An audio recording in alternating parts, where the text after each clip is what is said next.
Why, hello, everybody. This is Eric Virathaler, back for the next episode of Sit Down by the Fire. I'm here with my next special guest. Please introduce yourself. Hey guys, my name is Alan Childress. I am an Atlanta freelancer in the film industry. I've lived in Atlanta since 2019, and I've been in the industry for about 4 years. I got started in August of 2020, so I've had a very unusual upbringing in this industry. I I started right after when COVID was starting to die back just a little bit. Came up through the indie scene. I worked on a lot of indie films in and around the Atlanta area. Kind of got my big break with the studio system in 2021. I started working as a COVID PA, which was a pretty unusual position, but it was a great way to get a foot in the door and just finally get on all these big sets. And I've worked on I worked on the new Brothers movie that just came out with Josh Brolin and Peter Dinklage.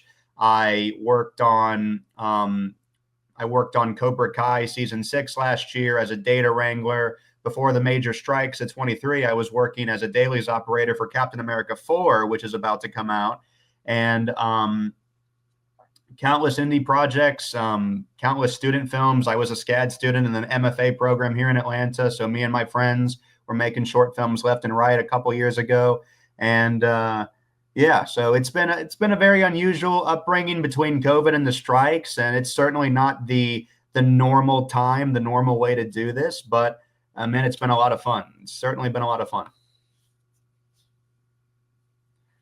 I hate to interrupt you, but yeah, I can't hear you. Oh, sorry about that. But yeah, and I mean, thanks for pointing that out. But yeah, I mean, if it makes you feel any better, you're not the first person I've talked to who actually said that they started to break into the business during around the time, well, like when COVID Yeah. first hit. And I mean, heck, I've even heard of stories about people even getting married at around that time. Oh yeah, my cousin got married December 2020, and I made a whole documentary about that for fun. And so yeah, I know what that's like. Yeah, and so out of curiosity, what exactly made you decide that you wanted to pursue film? Well, I mean, I've wanted to pursue film for a very long time now.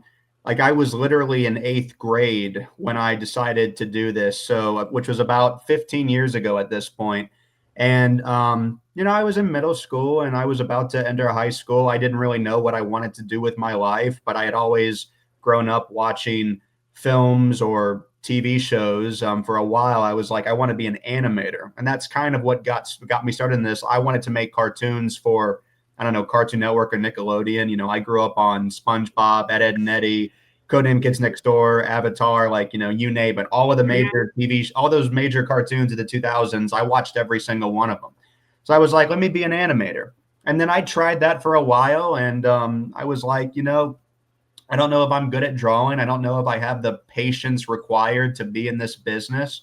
And, that was when my father started to show me all the big grown-up films that you're not allowed to watch as a kid, like, The Godfather, Apocalypse Now, Pulp Fiction, Goodfellas. Like we went through the whole list of like all the R-rated adult films that I was finally old enough to watch in his eye. And I was like, oh, I mean, the only movie I ever saw was like the Spider-Man movie. I didn't know that you could also do stuff like this. So yeah, let me switch over to film.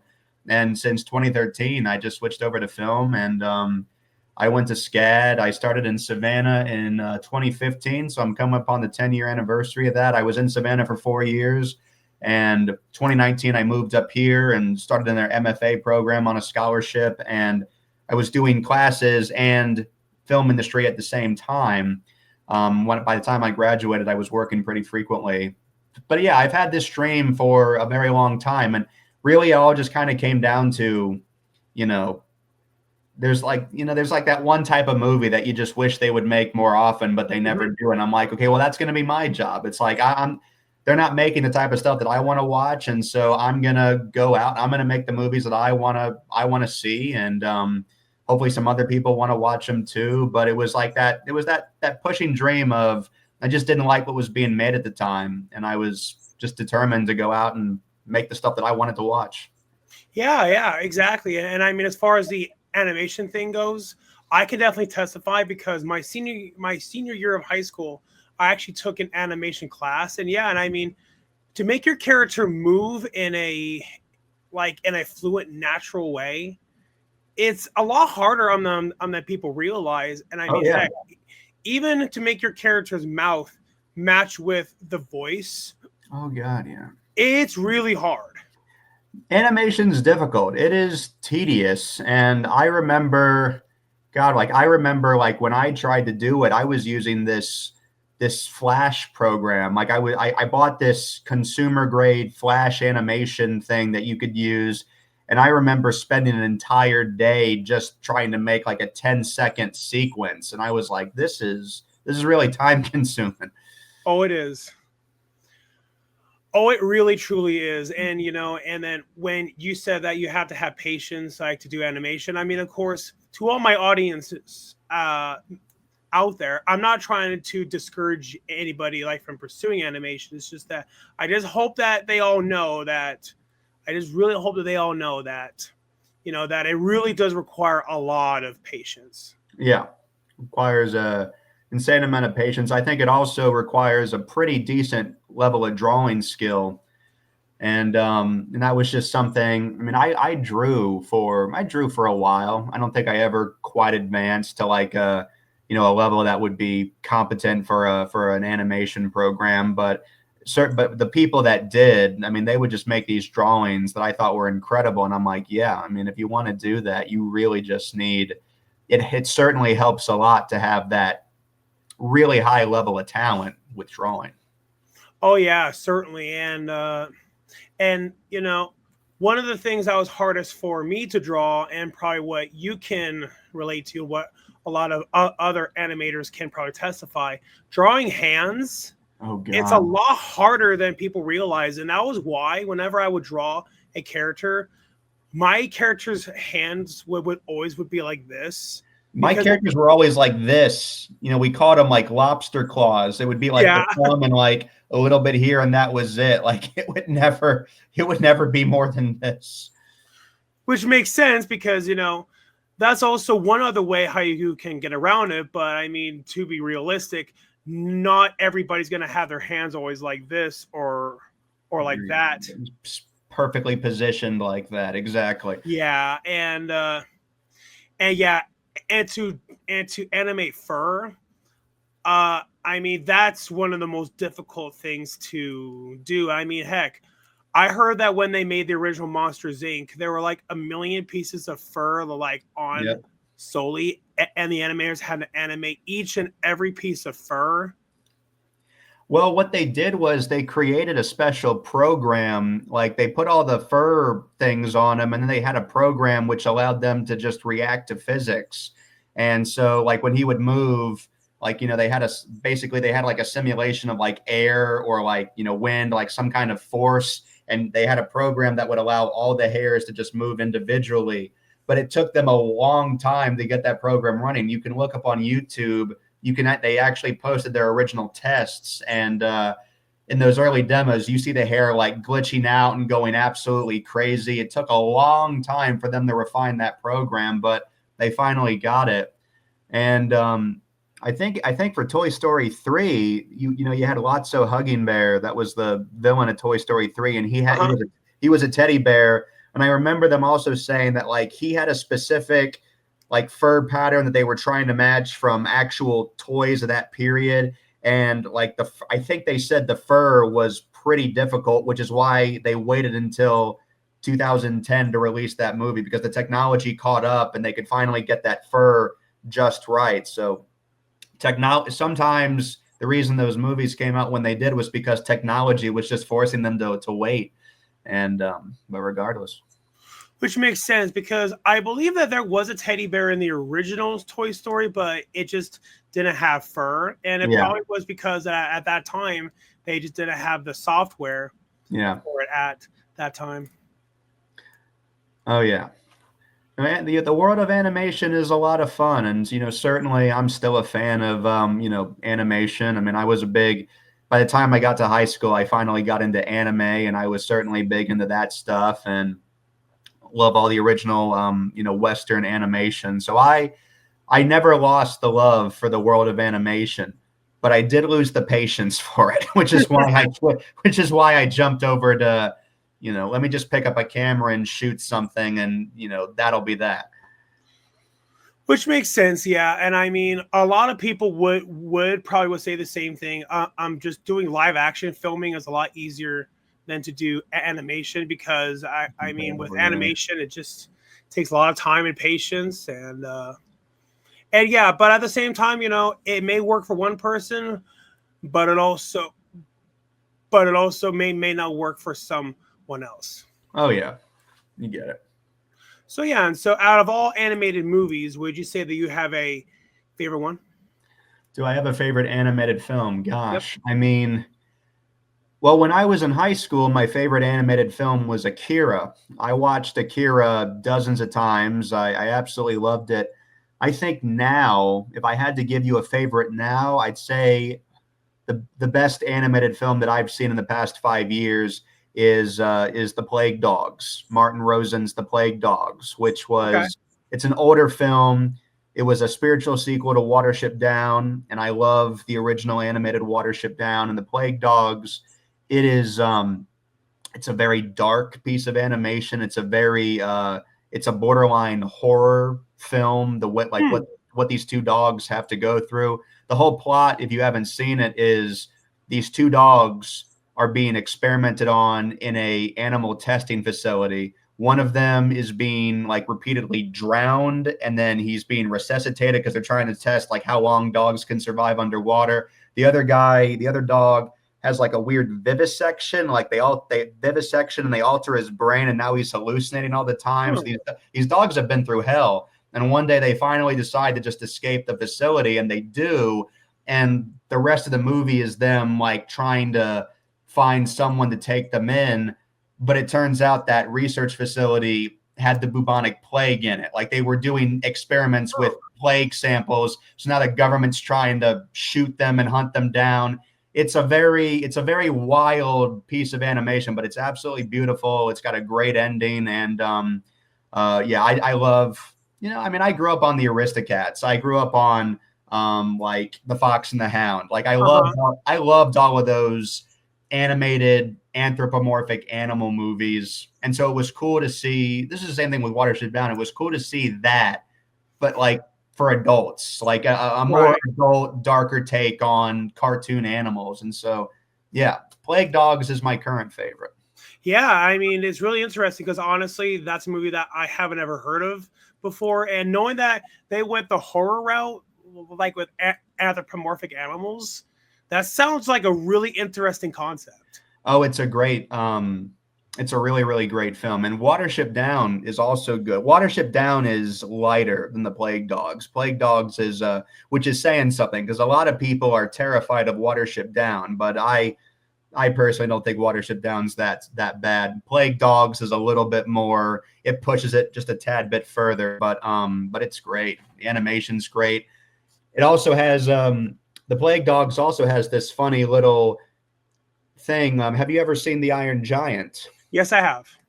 The Iron Giant was another one of my favorites, and this was such a funny connection. Brad Bird, the guy who directed that film, who wrote it, he was an animator on the Plague Dogs, Really? and he got fired.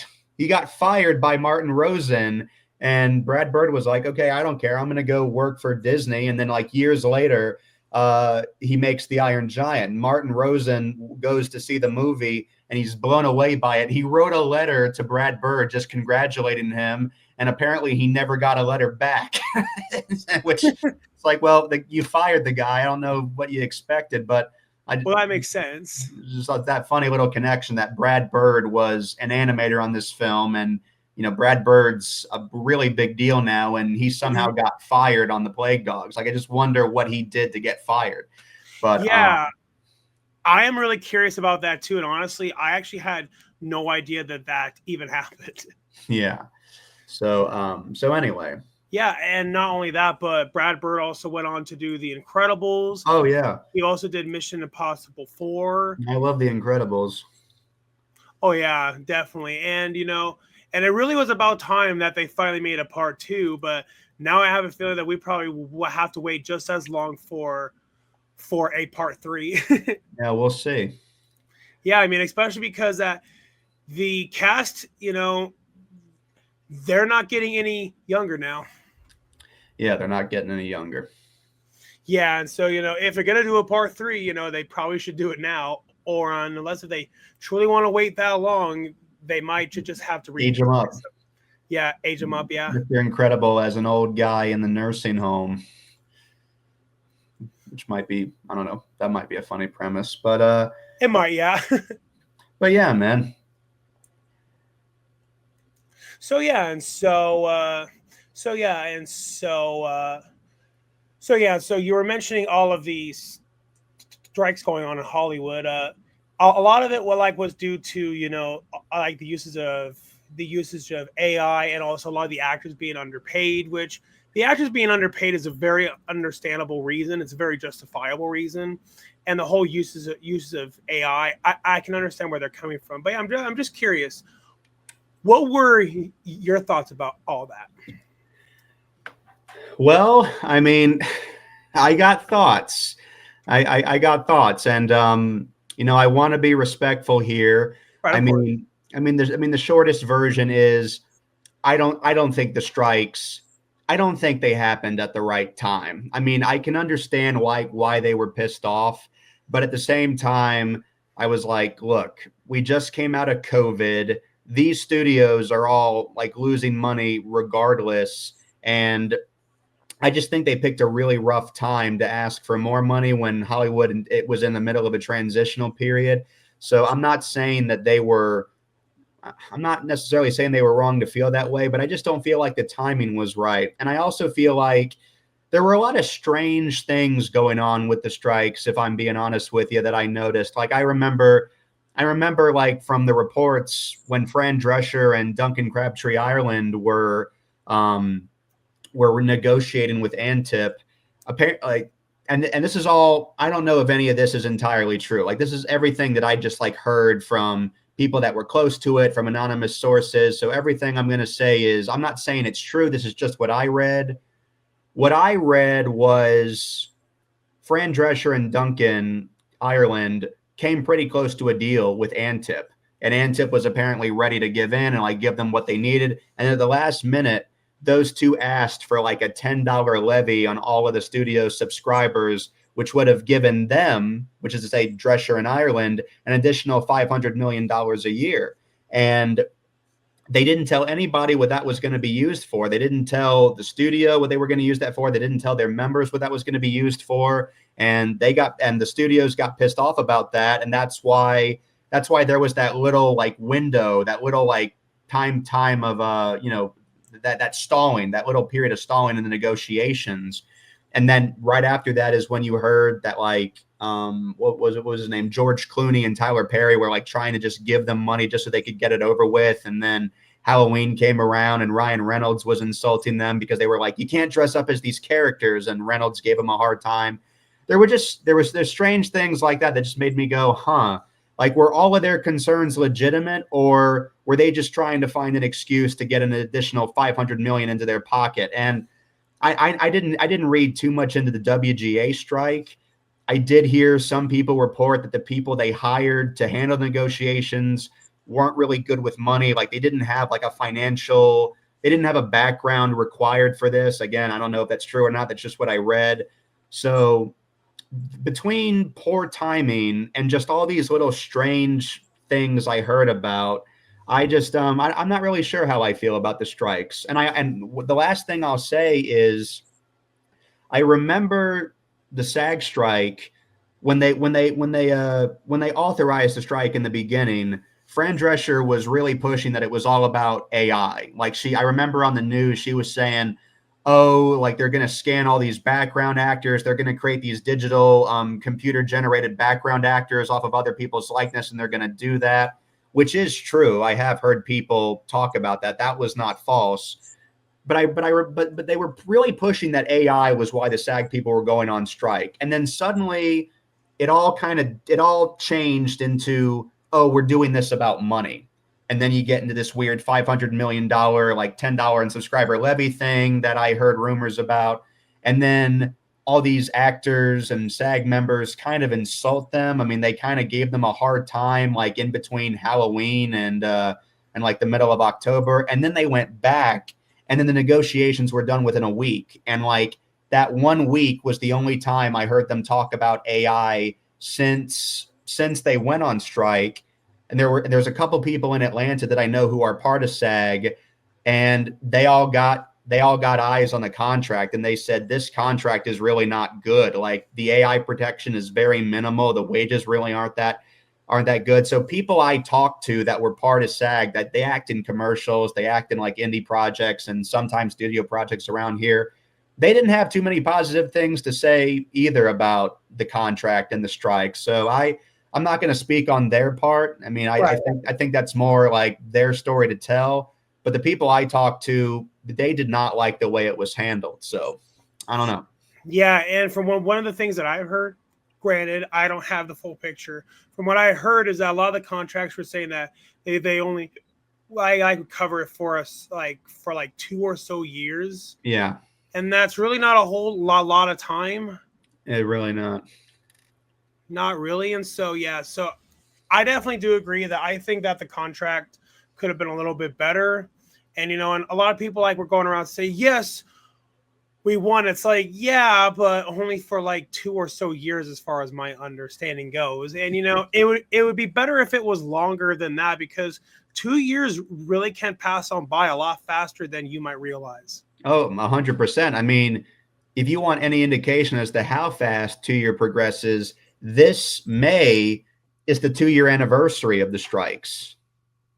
So it's already been 2 years since the strikes happened, which is kind of mind blowing to me It is. because that we're already at the 2 year mark in a couple of months. But yeah, I can't speak for the actual contracts. All I know is that actor friends of mine who were part of SAG, they didn't like the contract, and a lot of people just felt that they were poorly timed because we were just coming out of COVID and everyone was already kind of strapped for cash because the streaming wars during like from 2020 to 2022, it was the streaming wars.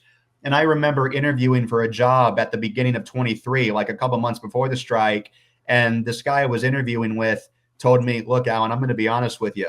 The streaming wars are over. And I'm not going to say the guy's name, but this guy worked at a post house, and he works at a dailies processing company. They do a lot of like big name Amazon shows, and they have a couple of different offices. One of them is in California, and the California office did the dailies for Licorice Pizza, the Paul Thomas Anderson film that came out a couple of years ago. So he was around. Like, the guy gets a lot of like news straight from the source almost. And he was warning me, streaming wars are over. Like, the bubble burst a little bit. So we're about to see some strange times. And then sure enough, they went on strike, and the industry just really hasn't picked back up since then. So I can definitely say that I think the timing was just not the best. Yeah, I mean, first it was COVID, and and then afterwards it was all the then it was the actors strike and the writers strike, and now it's all the fires going on in Los Oh Angeles. gosh, yeah, I've been watching the news about the fires. It's awful. It is, and it's even worse knowing that I actually know people down in Los Angeles, and Yeah. I was texting them, messaging them, saying, I was doing "Hey, the same. I was doing the same. I have worked as a freelancer for a company for Sony on 2 shows, including Cobra Kai last year, and I was talking to my Sony team, making sure they were all safe, and they were like, "Yeah, I mean, we're safe." But they had some employees whose house was in the Palisades, and there were a couple personal friends I knew who moved down there years ago, and they're all doing well. They were able to escape. One guy went to Florida back in November, so he got out just in time. But yeah, it's a pretty bleak situation. oh, it is," and even worse is that for some of these people are forced to watch their own home burn live on national TV, Oh and yeah, some of these people can't do anything about it. yeah. No, it's horrible. It is a really horrible situation. It is, and I just really, really hope that their insurance is going to help to cover that. Yeah, we'll see. Fingers crossed. I mean, if so, great. If not, then I hope they have enough money in their savings. Yeah. Yeah. No kidding. Oh, definitely. I mean, I can only imagine how awful that would be. And I've even heard some stories about how some of these people actually have to stay inside of a hotel just so they have somewhere to live. But I mean, every night, you know, like that, the cost like for staying for each night at a hotel, all that's going to add up. It's going to accumulate. I remember seeing the photos of like the sunrise, and I don't know if you saw this photo, but somebody took a photo. I want to say it was in the morning. It was sometime during the day, and you could just see like this blood orange sun just piercing through like a thick cloud of smoke, and it was all orange. Like it just looked like a very apocalyptic, a biblically apocalyptic image in that photo, and it just really spoke to just how scary it must be to be in that situation down there. Yikes. Yeah. Yikes. Yeah, I mean, it really seems like LA, it really seems like that. They just can't seem to catch a break. And it's like, Mm. everything going on. And now the fires, it's like, geez, it's like Yeah. they just can't seem to catch a break. Yeah. It's a real shame. It is a real Oh, it is. shame. Oh, it is. It really is a shame. And, and I definitely really hope that LA is going to be able to pick itself back up after all that chaos. Yeah. I mean, I'm keeping my fingers crossed. I mean, you know, this is going to sound selfish, but the way I make a living depends on like what's coming to Atlanta from LA. So you know, for many reasons, I do hope that LA is able to recover and that the film business is able to finally recover after a very bizarre 4 years. Yeah. And I mean, heck, I mean, it really truly is about having, I mean, it really truly is about having all that resilience. Yeah, Yeah, definitely. And I mean, heck, and I mean, people even said that the original Star Wars and even Jaws actually were one of the things that saved the Hollywood business back in the 1970s. So it's possible that maybe there just needs to be a big film like that a big film like that. that I can agree with that. Because yeah, Jaws and Star Wars saved Hollywood back in the late 70s. It's funny, we were talking about animation earlier. Animation was dead. Animation, there were several points in the 20th century where Western American animation as a business was slowly dying. And like it happened twice. There's two times at least that I know of. One was in the late 60s, the other was in like the late 80s. And the Walt Disney style was slowly dying out. People were losing interest, and animation as a film business was just slowly and slowly dying. And when all hope was lost, bam, Fritz the Cat, Ralph Bakshi, 1968 or 69, I think. Suddenly that just, that skyrocketed, and suddenly everyone loves animation again. And that was the first adult cartoon, and every adult cartoon to this day kind of owes something to Fritz the Cat. And then it gets that bit of a momentum, and then it starts to die a little bit, and then suddenly Who Framed Roger Rabbit came out, and that once again just reignited animation. So I do think that just talking from like an artistic perspective, I do think that the film business is in desperate need of I feel like the last big movie, and I'm not the first person to say this, I feel like the last big movie was Avengers Endgame. Like Yeah. people reference Avengers Endgame as like so far to date, like the last time there was like just a giant like cultural phenomenon of a film, because you had been building up for 6 or 7 years to get to that point. And everybody went to. I remember, I am not a Marvel fan, and I went and saw it. I was with a whole bunch of friends from church, and they were like, let's go see Avengers Endgame. I saw the original, I saw Age of Ultron, and then I stopped. I'm not a Marvel guy, but then I was like, okay, this is kind of a big deal. They're ending this, so let me just go see it. And I went to go see it, and they were clapping. It was a pretty animated, no pun intended, experience to be in that theater. And I think that ever since, Barbie and Oppenheimer came pretty close. Like I remember going to the Plaza Theater here in Atlanta back in 23 to go see the premiere of Oppenheimer.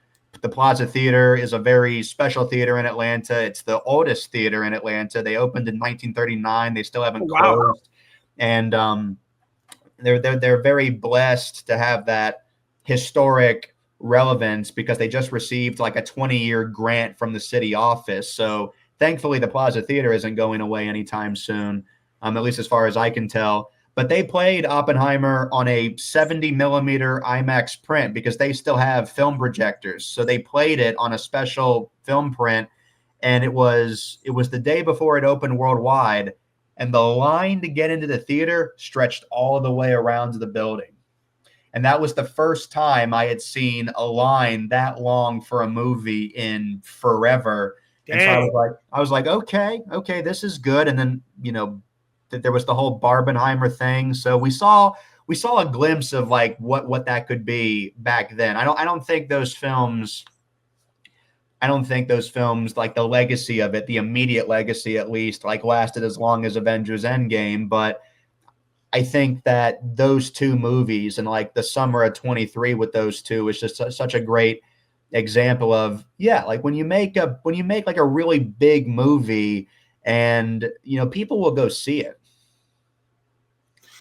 They will, yeah. And I mean, even people down in LA, like who I have talked to, even they have said, yeah, I mean, we were expecting Barbie to be a hit, but we were not expecting it to be that big of a hit. And, Yeah, and honestly, originally I wasn't going to go see Barbie because I was like, I don't think that I'm the target demographic for it. yeah, But I went and saw it anyway, and I did enjoy it.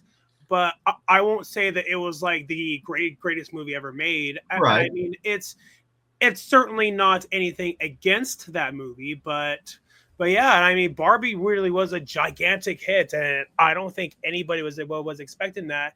And there were movies released at that time that should have been hits, like Indiana Jones and the Dial of Destiny, and a few other movies. But so many movies bombed in 2023. But yeah, Barbie, like Oppenheimer, and then like were like the biggest hits of that year. Yeah, I think that, and again, I'm not the first person to say this. I think that if the film business wants to make certainly a more rapid recovery, a quicker recovery than it could take, I think one of the solutions is to go back to like the low to mid budget film because it seems like every single mainstream movie nowadays just costs upwards of $100 million. Like I worked on Captain America 4, and the budget for that movie is I think close to 500 million. I mean, that's a lot Whoa. of money.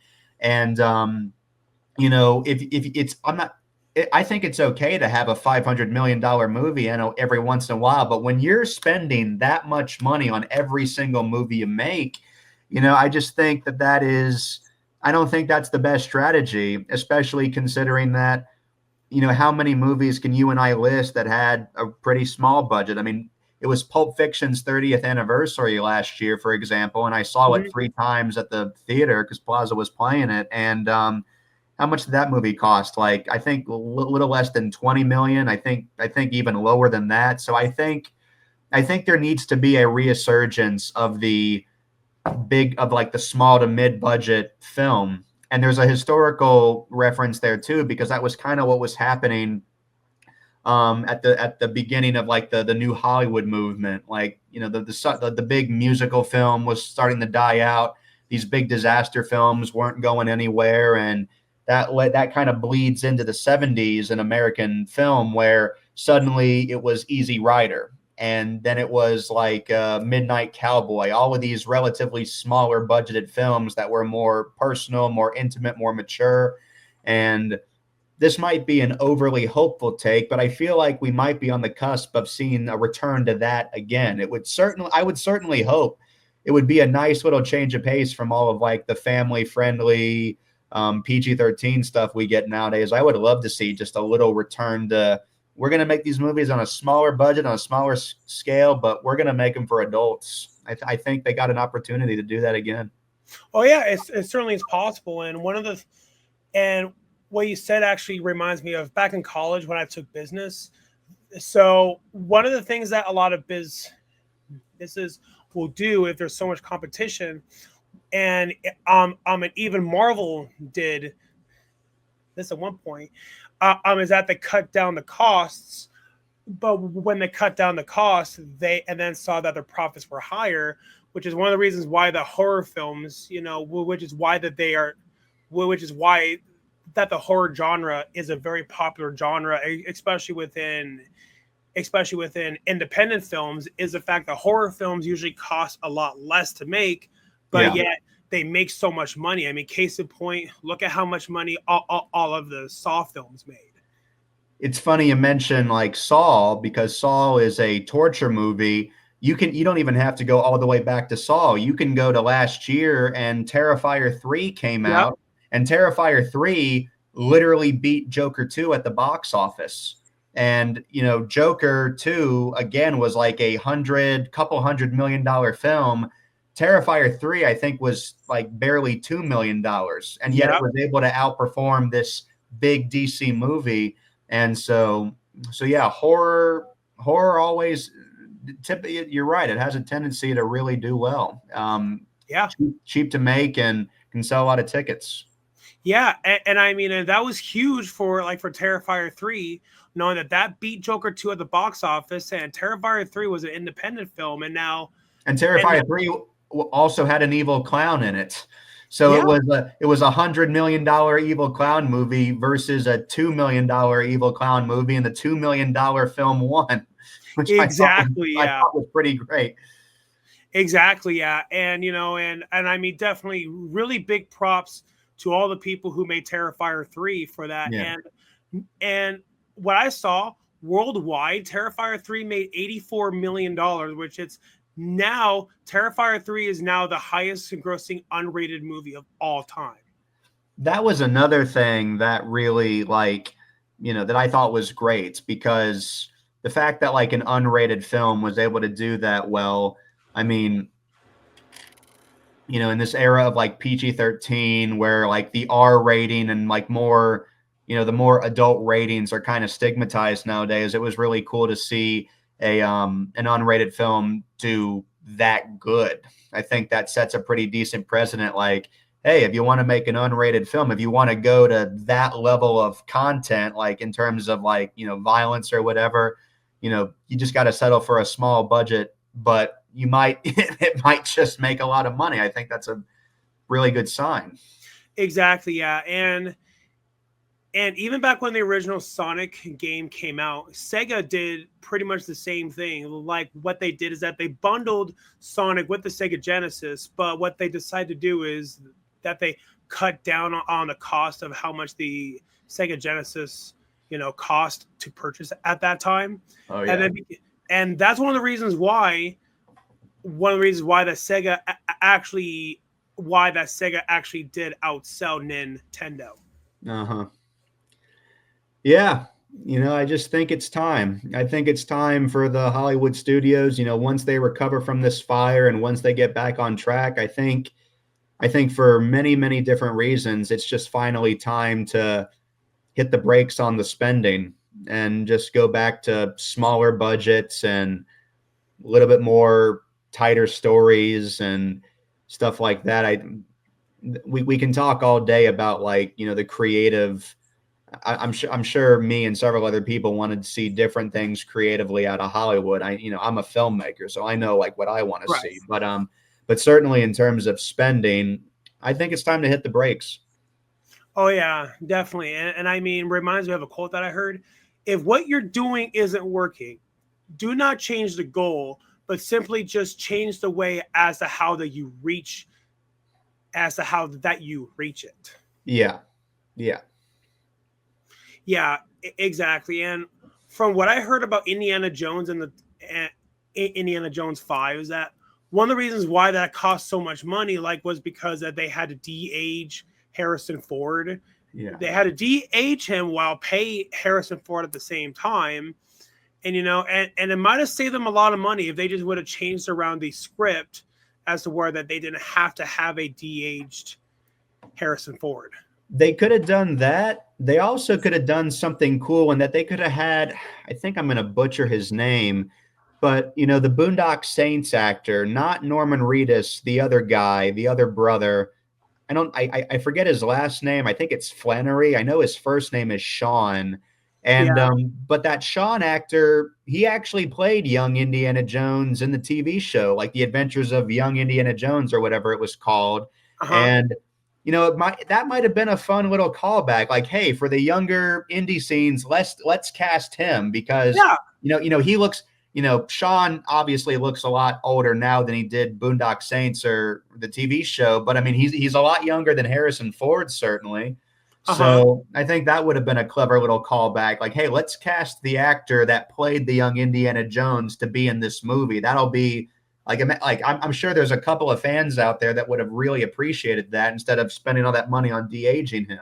So there's all these cool little tricks. There's all these cool little tricks you can do, and you know, I kind of lost my train of thought, but all I was going to say was, sometimes the solution to your problem isn't just to spend more money on it. Sometimes there's a creative workaround. So There we is, need yeah. we need more thinkers like that in the business. Yep, and it's rather, yeah, and it's interesting you say that because honestly, that's not something that I would have thought of. But now that you say that, it actually does make a lot of sense. Yeah, it just would have been fun. Like, hey, all those people that grew up on this TV show. Well, this actor, he's going to be in the movie as the younger indie, and so that'll be a fun little callback. So it's just that's what I would have done. I think that would have been cool. Yeah, and it also would have been a callback to Indiana Jones and the Last Crusade because during the beginning of that movie, there actually is that scene where you actually do see a young Indiana Jones. Yeah, so there's already a tradition of like different actors playing like the younger Indy. So if you did that in Indy 5, you would have been quote unquote honoring that tradition. Or Yeah, it certainly wouldn't have been out of place to do that since the series had a history of doing that. So yeah, there's like I said, there's all these creative little things you can do. You don't always have to solve a problem by spending more money. yeah, yeah. And I think that has been like their biggest Hollywood's biggest issue, not their biggest issue, but one of their bigger issues is just spending too much money on stuff. Exactly. And I mean, at the end of the day, people definitely do like to save money because the more money you save, the more money that you will have. Yeah. So, that's yeah. That's what I think they should do. Let's just pump the brakes on the money train a little and make some smaller films, get people invested in cinema again, and then 10 years down the line, we may finally be able to afford another 500 mil epic. But until that time, let's go to Easy Rider. Let's go to Midnight Cowboy. Let's go to those movies. I think I personally think people might be ready for those types of movies again. Oh yeah, definitely. And now that you said that, Universal is now pretty much doing the same thing, and it's because that they actually were trying to have the Dark Universe, and they tried that with the Tom Cruise Mummy, invested all this money into it, but then that movie bombed. Well, maybe not bombed, but it underperformed. It didn't do as well as they hoped, and Yeah. so that they went back to the drawing board, and they're like, okay, let's do smaller budget, separate movies, and then that's when they did the Invisible Man, which actually I remember The right Invisible Man. yeah, which right before COVID, that actually was my very last movie in theaters until lockdown happened. And hey, if I could have any movie be my last movie in theaters before lockdown, I am definitely really happy that it was that movie. Yeah, that movie had some cool stuff in it, like that because he had the invisible suit in that one, right? Yep. Yeah, I thought that was an interesting take on like the Invisible Man. But yeah, you're right. I mean, you're absolutely right. And yeah, we'll see if the other studios do that. But there were just so many. I think one thing that just kind of bothers me is how all these studios they all just started chasing like these same trends. And I'm at this point I'm just kind of speaking as an audience member, but it's funny you bring up the Dark Universe. It's like Marvel, they were making the cinematic universe, and then DC's like, oh, now we need like a big universe, and then we've got one standalone Superman film, Man of Steel, and then the next movie we're trying to set up the Justice League, and Universal is trying to do Dark Universe. I over the past 10 years, it was just kind of annoying to watch everybody chase these same trends. I think you could say the same thing about the streaming service. I mean, Yeah. a lot of people jumped on the streaming bandwagon, and streaming is, you can read several reports from people smarter than I am saying how streaming really is not all that profitable if you think about it. And I think Netflix, because they've been doing it for so long, is like the only studio that managed to remain successful. But all these other studios, they just kind of failed chasing the streaming dream. And everyone was trying to chase the same thing, and I think that fatigued a lot of people. And I if you I'm stealing, I'm pulling another page from like, old Hollywood history. Like back in the old days, every single studio kind of had their own thing, like Warner Brothers, you had the small, gritty crime films. And, MGM was the studio that made the big Hollywood musical. Universal was the monster movies and some of the adventure films. And, RKO was like all the dramas like Citizen Kane. I'm sure I'm leaving like a few out, but the studio back in the old days, the studios were all kind of trying to be different and just kind of have their own thing. And I feel like they've lost that a little bit. I feel like they've Mhm. lost, I guess you can say they're technically different. Like, oh, the Mummy universe is not Marvel, but it's the same thing. Pretty much, yeah. They were all chasing these PG-13 serials, and like hell, I remember like what was the oh yeah, like so last year the Borderlands movie came out. This is a great example. So I'm a video gamer. I was a big fan of Borderlands, the video game, and they were making the movie, and they got Eli Roth to direct it. And Eli Roth is this big horror director. He makes a lot of splatter films, Hmm. and they brought him on to make like an R-rated splatter Borderlands film, which I mean, I think that's a pretty decent genre for that game. But Uh-huh. then, like midway through production, they fired him, and they're like, "Okay, we changed our minds. We want this to be Guardians of the Galaxy." They brought in Tim Miller, who directed Deadpool, to do all these big reshoots, and suddenly, this what was supposed to be this R-rated bloody movie based on a mature-rated bloody game, they're suddenly trying to make a Guardians of the Galaxy kids movie, and I'm like, what 8-year-old kid has played Borderlands? Like, like Borderlands is not like I'm 28 years old and like I grew up on Borderlands. Like Yeah.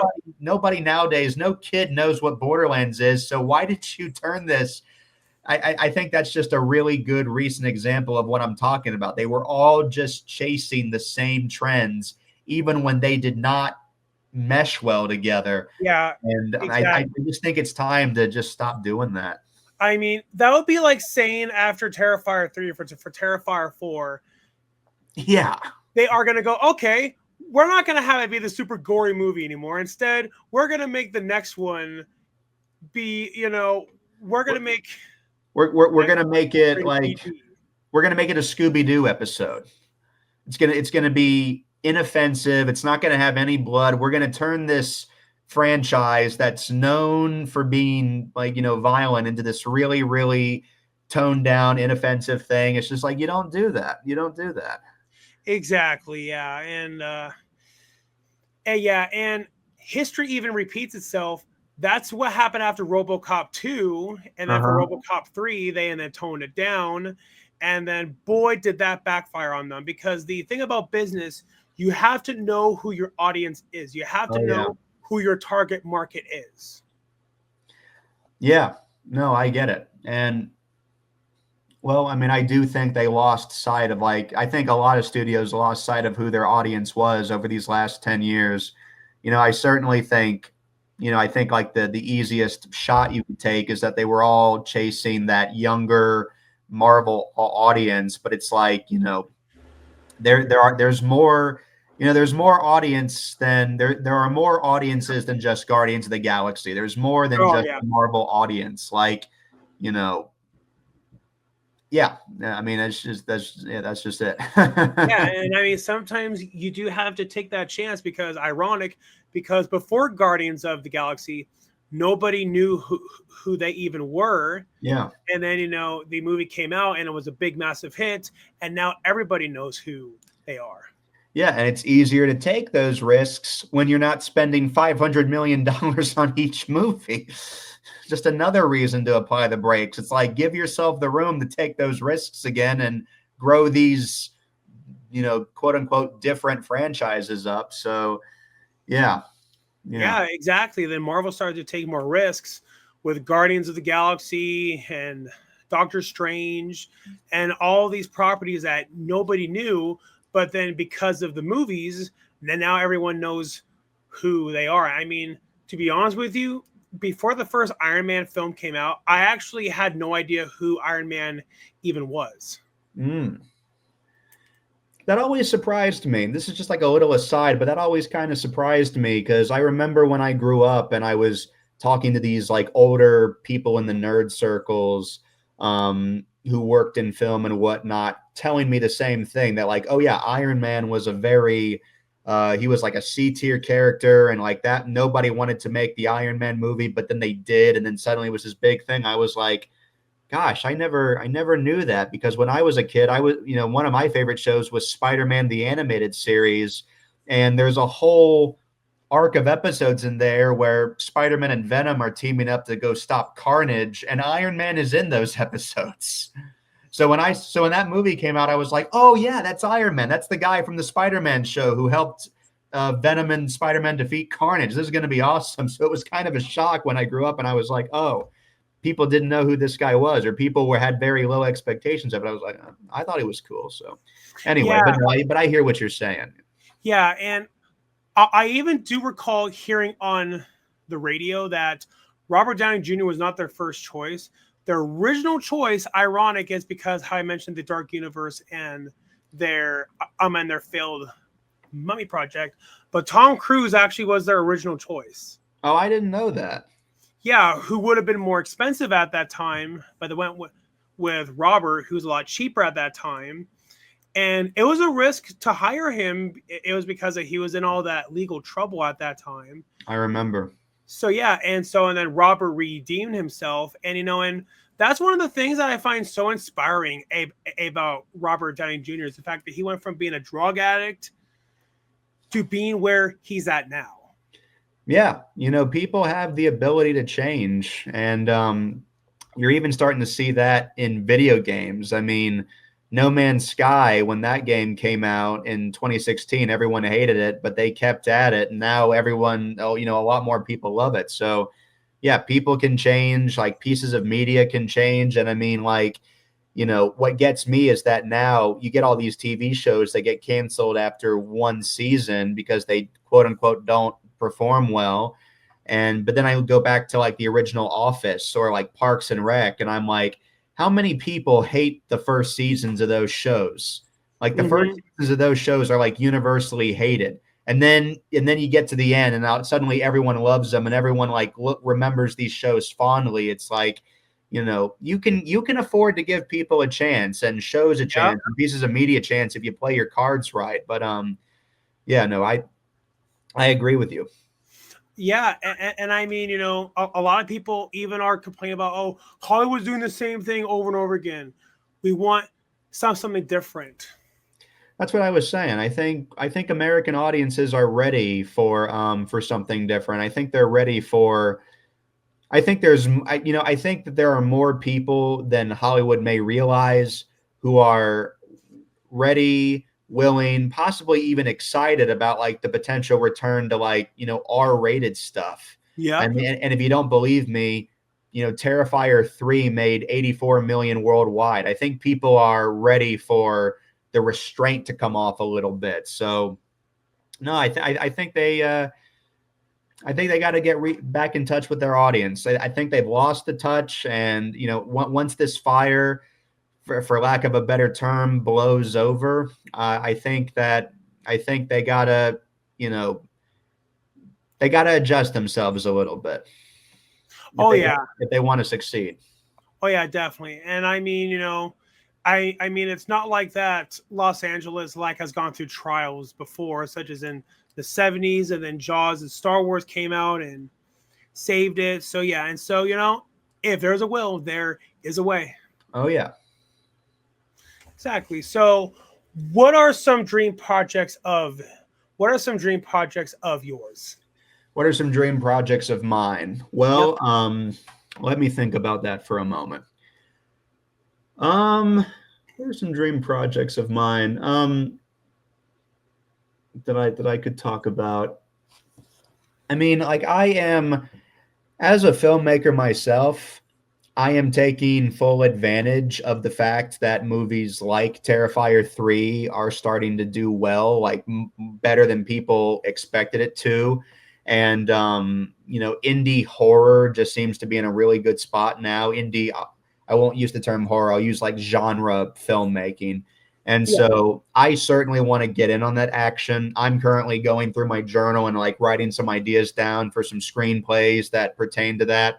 I wrote the first draft of a screenplay last year for a genre script. It was about 80 pages, and so nothing like ultra specific, but I would love to make.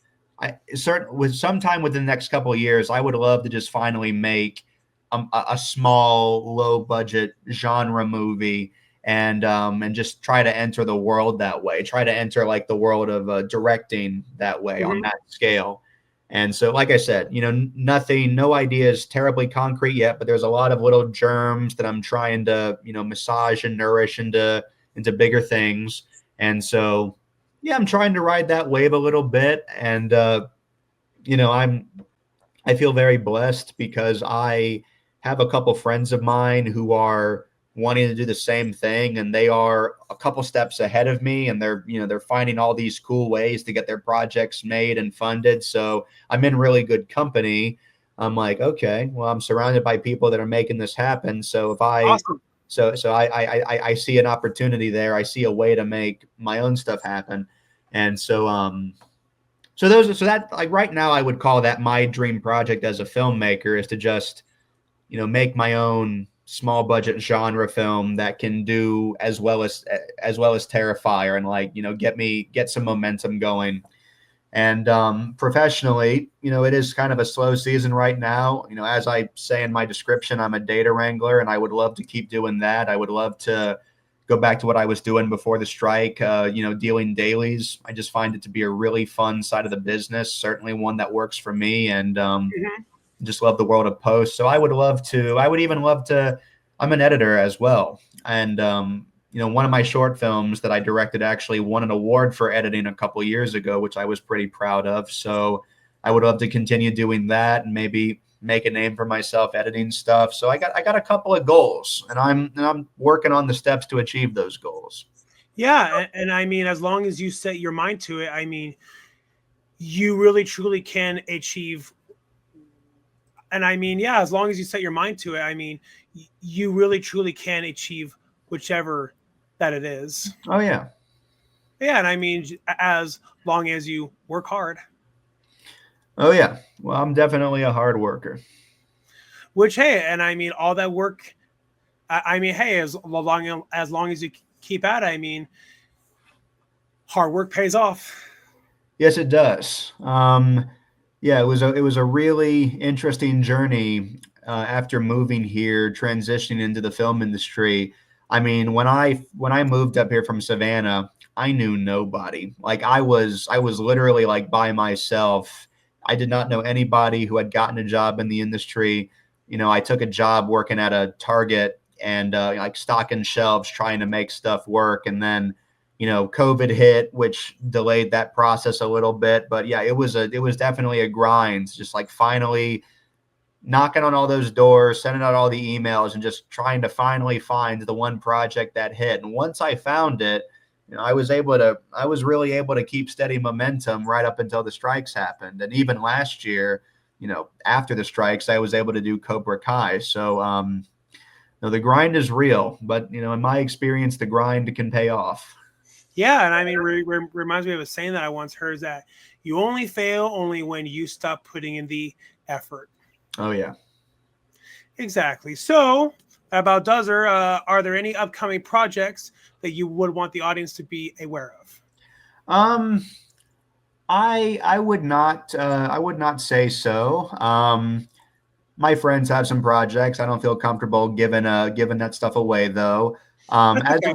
As of right now, everything is just kind of in a thing. Things are a little neutral right now, but I mean, Brothers. Like I worked on Brothers, which is now on Amazon Prime, and it was a lot of fun to make. And surprisingly, I personally haven't seen the movie yet, so just full disclosure, but that's out on Amazon Prime.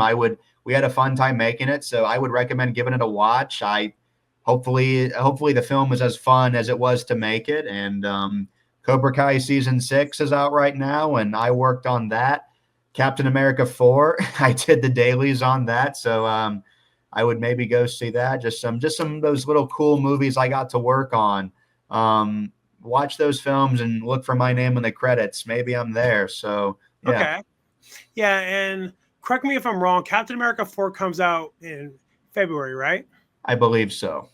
So yeah, and so I mean, heck, I mean that will be here before we know it, right? Yes, sir. Exactly. Awesome. Well, I definitely will be sure to check that out. And I also will be sure to check out all of your other projects. And I also will be sure to leave a link in the description, like for people to follow you on your Instagram page. Okay. Well, sounds good. Thank you so much. Yeah, certainly. You all have a fantastic day. All right. Thank you so much. Of course. See ya.